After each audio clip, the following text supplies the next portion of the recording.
Fed up with the everyday grind. Tired out from the summer heat. Want to get away from it all. We offer you Escape. Escape, designed to free you from the four walls of today for a half hour of high adventure. You are caught in a web of nightmare, struggling to free yourself from sleep, while constantly, threateningly, your destruction draws closer, and you know unless you awake, the ultimate conclusion is death.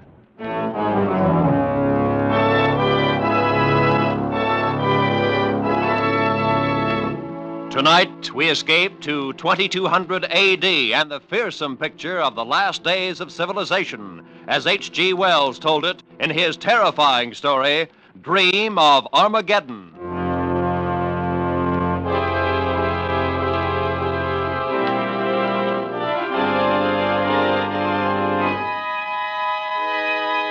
From the very beginning, the dream was quite vivid and real. Much more real than the dull world of business that moves by day. And in a short time, I began to thrust the waking world aside and live my life wholly in the dream, night by night. I was not then aware, of course, of the hideous ending to come. A thing so horrible to face that even though I doze now in my chair, I dare not sleep. I can't recall exactly when the dream, if it is a dream, first began. Oh, a month ago, perhaps. At any rate, I fell asleep in my flat and awoke in another place and another time. That is to say, as I fell asleep here, I awoke there, far away on an island in the Mediterranean, and hundreds of years in the future. Eden, you must wake up now. Wake up? But where am I? Here with me, of course. Oh, Eden, my dear, you've been dreaming. Oh, yes. Yes, I remember now. It was such a vivid dream. I thought I was a man living hundreds of years ago. Silly, but it took me a moment to shake it off. And was I there with you? In the dream, I mean. You're here with me now. That's the important thing. Has there been no word? Nothing has changed? Nothing. Otherwise, I should have awakened you. Good. Perhaps they've finally decided to leave us alone. I hope so. I couldn't stand much more of it. Our faces on every telescreen all over the world. Scandal criers saying things It doesn't matter, Noma. It's over. We've left all that behind us in the north. We're going to be very happy here. Oh, my darling, we have to be. It's the only thing that will justify what you did. Noma, can you doubt that we will? Come here. Look out through the glass wall there. Blue sea down below us, pale hills and the far-off mainland. Why, is there any more perfect place to be happy than here in Capri? And what of the woman you brought with you?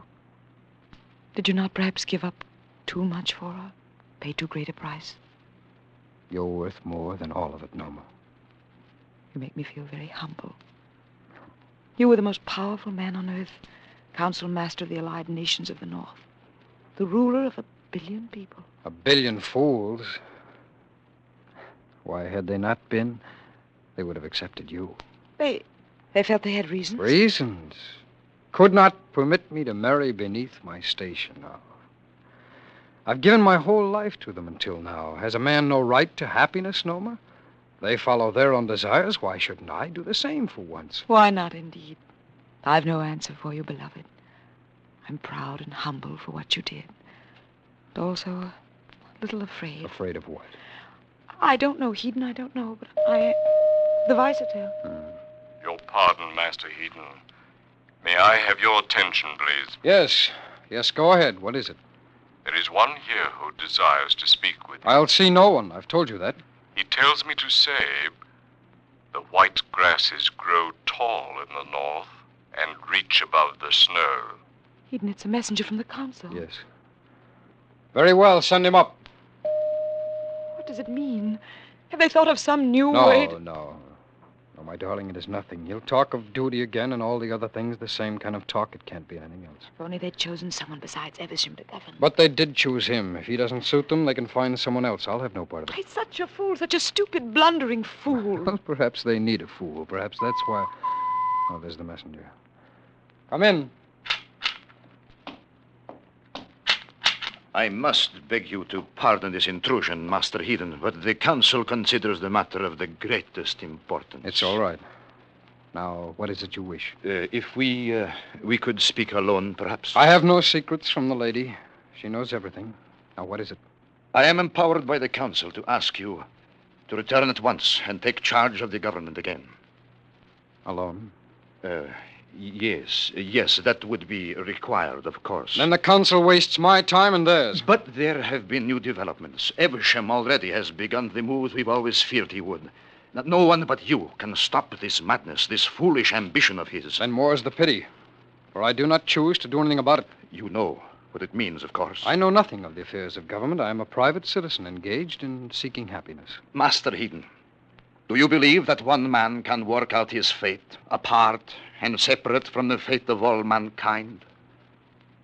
You may leave now. You may go back and tell the council that I have no concern in their problems now or ever.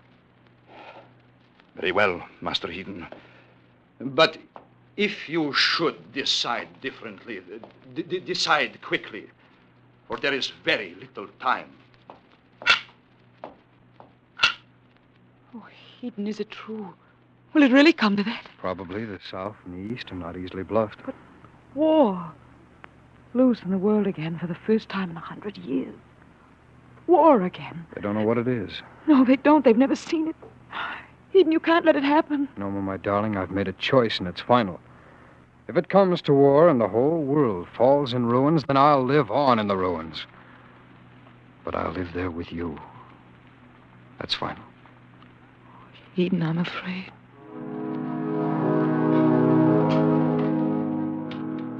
I calmed her fears at last with many brave prophecies of the joys we should find in our life together.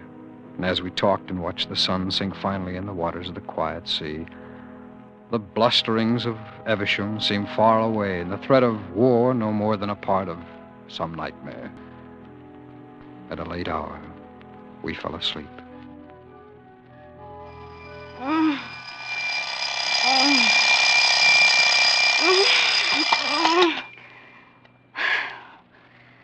Henry.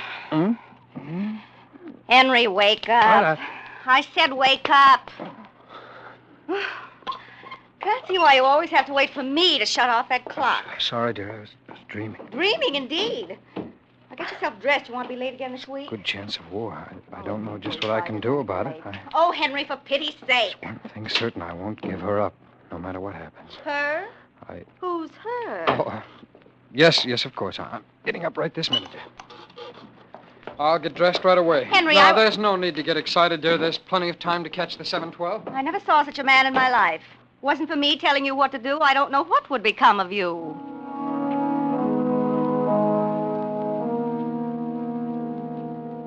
All that day at my office, I kept thinking about the dream. It was hard to remember that it had been a dream. It had been so real as everyday things going on around me. Perhaps even more real. Certainly more desirable. For, as you may have guessed, my daily life held little of interest. But in the dream, everything was different. There I could be the great Master Heaton, controlling the destinies of millions of people, feeling for the first time in my life a deep and exhilarating sense of power, so sharp in its contrast with the drab, waking life I lead. And most of all, I could not forget the girl. The way she looked. The glorious way that she... Well, no matter. All day I kept wondering if I should be able to find the place again, so far away in space and time. Too long delayed, the night came at last, and I went to bed hopefully. But nothing happened. There was no dream. For 3 nights there was no dream, and I grew frantic with worry, with longing for her. And then came the fourth night. Careful, darling. Watch where you're going. You almost fell over those rocks. I'm sorry. I guess I was thinking of something else. Yes, for 3 days now. You haven't been yourself at all. Well, there are so many things to think about. It's all right, Eden. I've known you were thinking of it constantly, even though you've not mentioned it. There's nothing new, is there? What? I mean, well, have you had any word that you've kept from me? Thought it best to? Something of that sort? No, Eden, no. I've had no word from the North. Oh. No one here has, yet everyone seems to sense it. There's a fever in the air, tenseness, as though they could smell something. The smell of war, perhaps. There'll be no war. Once Evesham knows his bluff's been called, he'll back down. You know him better than that. You'll count on that blind luck of his to see him through. And you could stop him, Eden. You could still go There'll back. be no going back. How can we hope to find happiness for ourselves if millions die because of us? If it should start, it can't last long. People in the world today have no idea what war is. When they find out, they'll have no part of it. When they find out, it'll be too late. There'll be blood on the ground then, and hate and vengeance. And there can be no stopping it. Then why should not... Well, then the fools shouldn't... They shouldn't start it then. But they are fools. You said yourself. What? Look. Oh, planes. Some special pleasure flight from the north, I suppose. Eden, they don't look like transports. They're not built the same. No. They're like pictures No, of the you're right. old... Those are warplanes. Those are bombers. It's begun already. No, but it's part of the bluff, and a dangerous part. Why, those planes have been stored away for 100 years. I knew of them, of course. All the council did, but I never thought I'd see them in the air. I fear it's a wrong, terrible thing we've done. And I'm afraid. But it would be a lie, my beloved, if I said I was sorry.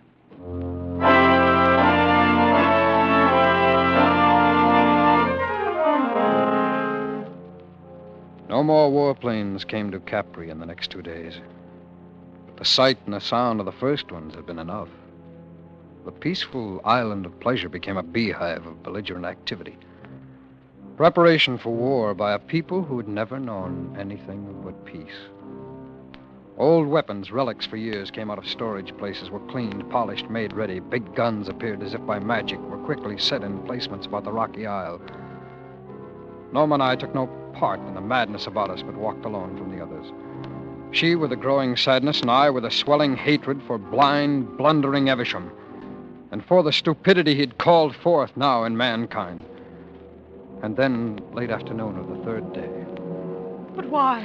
Why do they act as if they might come here, Eden? If there were a war, it could never reach to Capri. Who knows why they act or what they think? There's no reasoning in them. They're like sheep, anxious to get their throats cut and have it over with. It was all so beautiful, Eden. Oh, Norma, it still is. All this has nothing to do with us. We've turned our backs on it.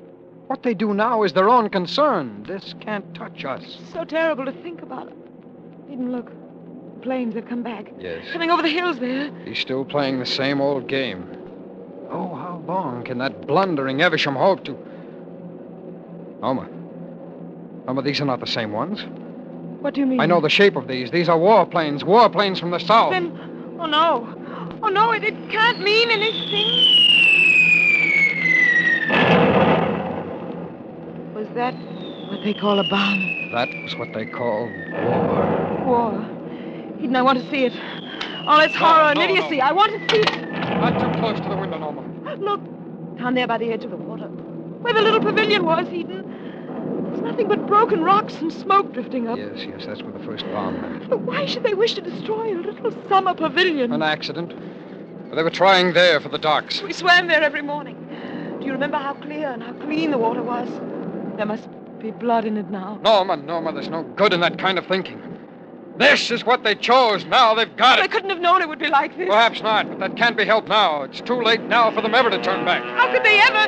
Eden, look! Norma, get back! Look, Eden, that plane. Along the beach. The whole promenade. Hundreds of people and children, too. I don't want to see any more, not ever. We've got to find some way to get out of here. Some way. Capri is right in the middle of it. It was so beautiful here. Why should anyone make war on Capri? Why? War has a bad habit of spreading everywhere once it's turned loose. Just a moment. Supervisor from 22. I'd like a private plane and a pilot right away.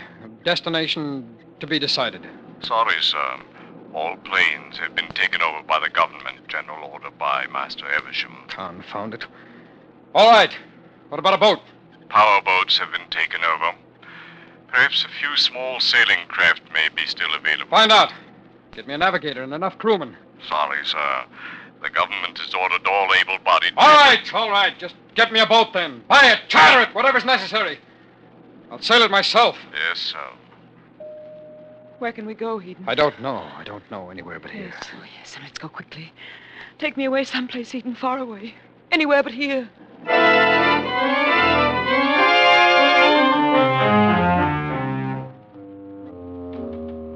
Then flight. Days of flight from stolid death in his military boots who tramped always just behind us. Never far away. I fought to stay asleep. To stay with my dream. To stay with Noma. I cursed each time I awoke. I simply can't understand you, Henry. You moon around the house like a lovesick calf. Haven't been to the office in 3 days. Don't you have any consideration for your job or for me? Do you want to see us kicked out into the street like tramps without a cent to our name?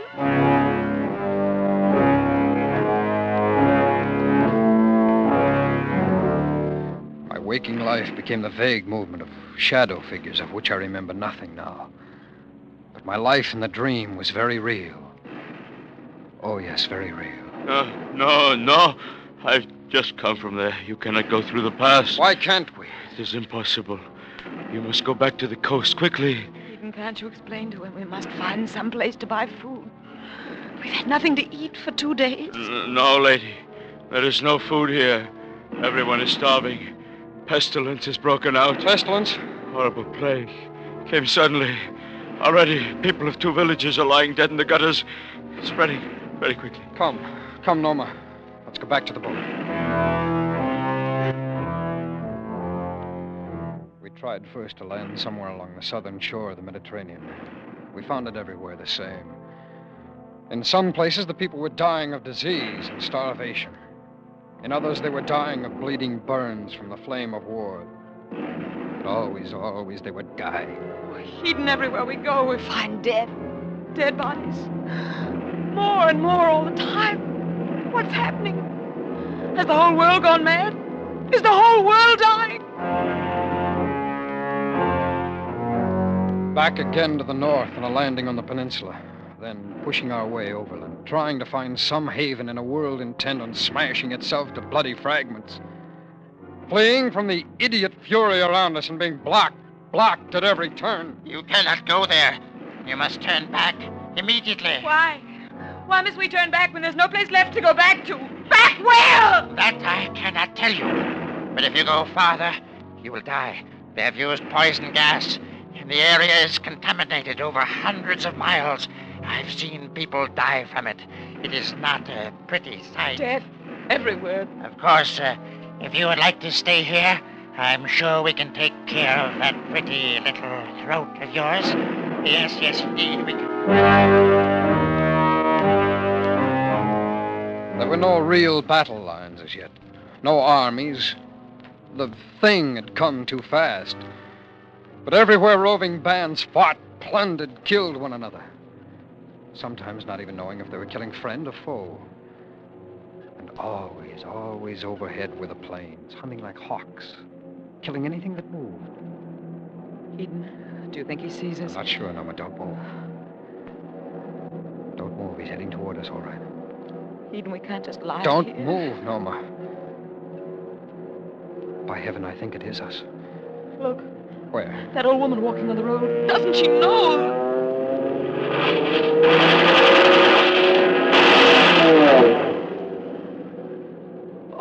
Oh, Eden, no. horrible.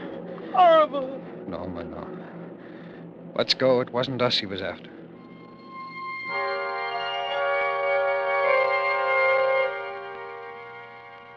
And so, for love and for reason, on and on, day after day, we fled from the monster stupidity of war.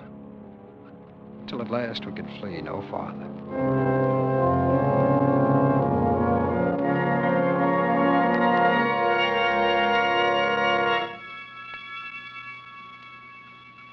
We found ourselves at dawn one morning in an open space near those great ruined temples at Paestum.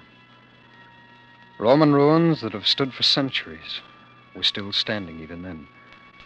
We sat and watched the sunrise, the most beautiful I've ever seen. We said little to one another. Low hills broke away below us, dotted here and there by trees, low thickets of laurel between. The great stones of the temples above us were pale pink in the morning sun. And the silence was everywhere. Silence and a false feeling of peace. This morning, looking out there, one would never know. Oh, it's beautiful. But we can't stop here no more. We're only hours away from it now. How much farther, Heaton? How far must we run now? I don't know, my dear. It seems to be everywhere. Sometimes these last few nights, I've looked up at the stars and I thought, all of this is happening because of us. We're to blame for it, you know. No, darling. No, we tried to find happiness, that's all. Can there be anything evil in that? I don't know, Keaton, but I'm afraid. Had you not run away with me, this would not have happened. Millions of people must die for our happiness. Something is wrong. Well, the blame lies with them. They die for their own stupidity. We are not stupid. We could have prevented it. Had you gone back and left me... No, my darling. Now, there'll be no talk of that kind. We'll still find... We will.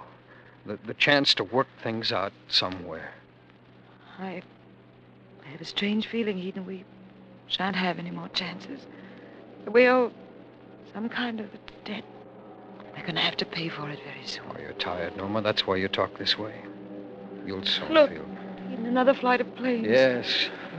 Yes, they're everywhere now. They're like vultures, hovering, watching and waiting everywhere. Norma, we'll find someplace yet.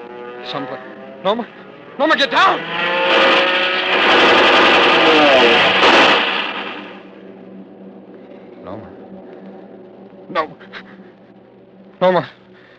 Norma, you all right? Heaton, I love...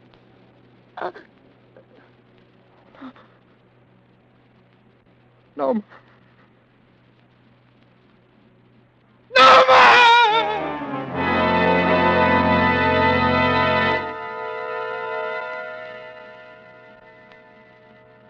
I sat there on the ground for hours, holding her body close. I was only dimly aware that she no longer lived. Time had no meaning. The world receded far away. The shadows of afternoon pointed all one way, and my thoughts were only dreams within a dream.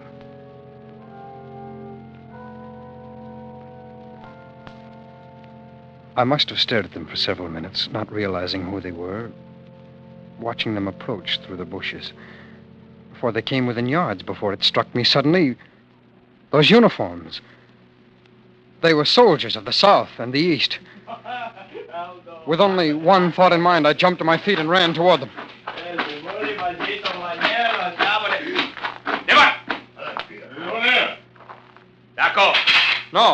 No, it's all right. It's all right. You don't need those guns. I mean no harm. You see, I only wanted you not to come here. It's my wife. She's dead. There's no one else here. No, put away the bayonet. There's no need for it. You can take your men around the other... No, what are you going to do? No! Oh,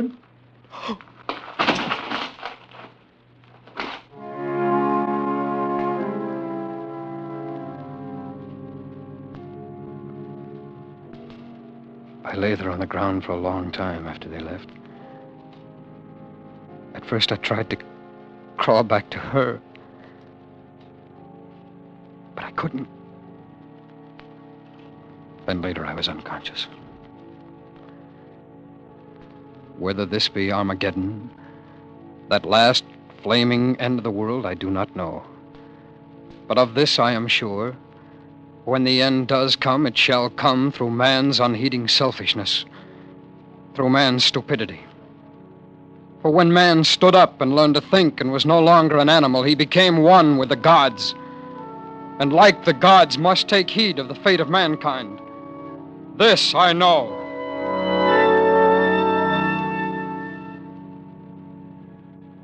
Always before I had longed desperately to escape into the dream. But now with equal desperation, I fear to do so. For Heden's world is dying now, shuddering in the last great convulsions of its death agony. Over the whole great landscape of earth lie the rotting, disfigured bodies of the dead.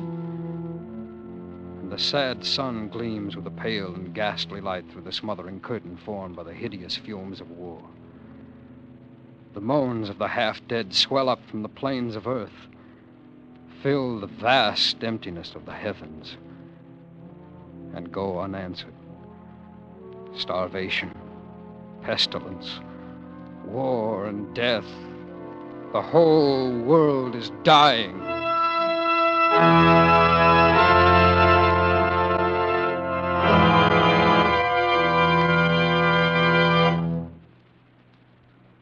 Eden, too, is dead. He died hours before I awoke this morning.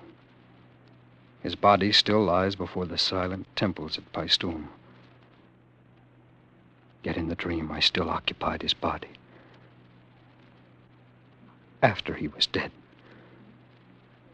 great vultures came and tore with their beaks and claws, and I was still conscious. I was still conscious. Now tonight, because of that, though I grow faint with weariness, I dare not go to sleep. In the name of heaven, how long will a dream go on?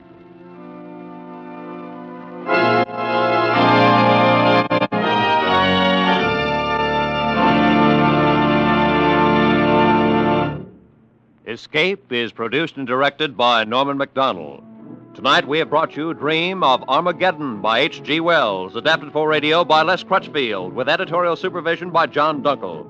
Featured in tonight's story were Stacey Harris and Betty Lou Gerson, with Charlotte Lawrence, Jack Crucian, Eric Rolfe, and John Daner. Special music by Ivan Ditmars.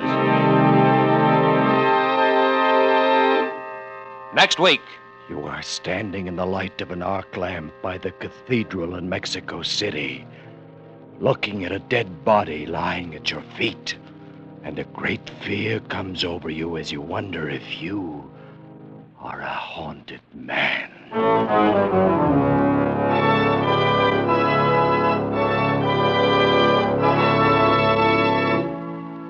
Next week, we escape with Ralph Bates' most unusual story, The Haunted Man. Good night, then, until this same time next week, when once again we offer you Escape.